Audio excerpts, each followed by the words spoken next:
Un bouquet non nasce per caso. Serve sensibilità, serve equilibrio, serve qualcuno che sappia trasformare emozioni in dettagli.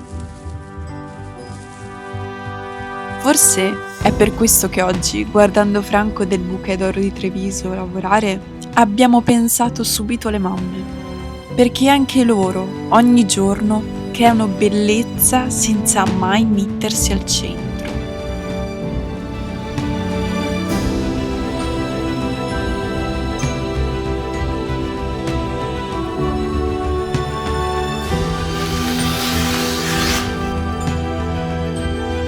E proprio come i fiori più belli, riescono a lasciare il segno con semplicità.